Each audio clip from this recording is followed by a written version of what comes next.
This is Letter to Sons. I'm Doug Keating. I'm identifying the best 3 albums by my top 50 favorite rock bands of all time. Today at number 3, Stiff Little Fingers, also known as SLF. Here are the criteria for this list.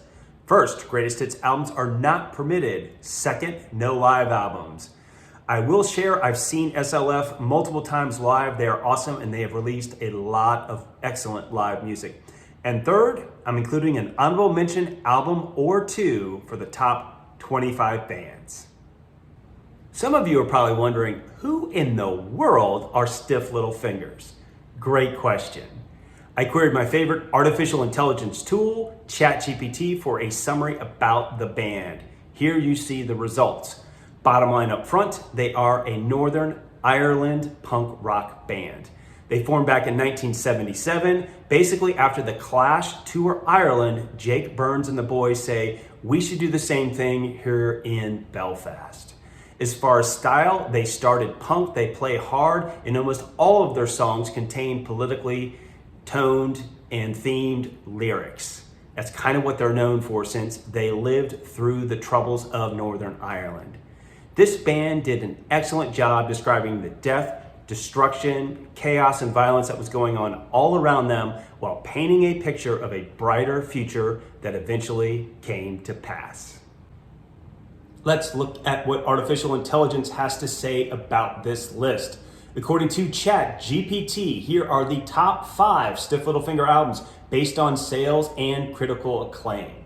It is the 5 I would expect to see, most of them from their early years. The reality is this band kind of has had 2 careers. They took a big hiatus for almost a decade, and I would say their earlier music definitely is better than their more recent.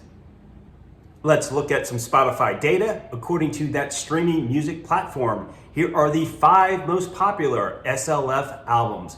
Once again, their first 4, which is what I would expect, and then their comeback album, Flags and Emblems, released in the early 90s. The third best album by SLF is called Go For It. This was their 3rd release. This is the record where you start to see them really move away from their punk roots and start to play a more diverse set of songs.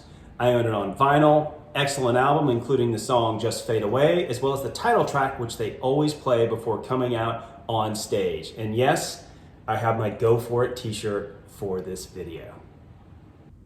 The second best album by Stiff Little Fingers is their debut release, Inflammable Material. It is a landmark record. If you see a list of the top 10 punk albums of all time, this one usually shows up. I saw the band play this entire album live during the anniversary tour, and I definitely own it on vinyl. It is a killer punk album that truly captures the despair and anger of the youth in Belfast during the Troubles in Northern Ireland. You hear it in songs such as Suspect Device, State of Emergency, Wasted Life, Barbed Wire Love, and Law and Order. If you're looking for an anthem song by this band that just really hits the mark, Alternative Ulster. You hear the opening guitar chords of that, and that always gets me going. Here are the honorable mention albums for SLF. First, Now Then, their 4th record. It was a big departure from their punk roots. Some fans didn't like it at all, and neither did critics. I actually think it's a pretty good album. That's why I included it. I have it on vinyl. Bits of Kids is the best song on that record. The second honorable mention is a much more recent release called No Going Back. The band actually kind of funded this themselves, which is rather clever, and it includes several good songs. Saw them on tour for this album and really enjoyed it. I own this one on vinyl. In fact, this is a signed copy. The best album by Stiff Little Fingers is their 2nd record, Nobody's Heroes. This is the album that made me fall in love with this band. I borrowed it from some soccer buddies in high school and haven't stopped listening to it since. I dropped the needle on the opening track, Gotta Get Away, which is the best Stiff Little Fingers song. It also includes Tin Soldiers, another classic.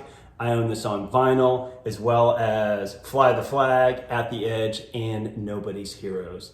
If you want a starting point for this band because you've never heard of them, I recommend listening to this album first.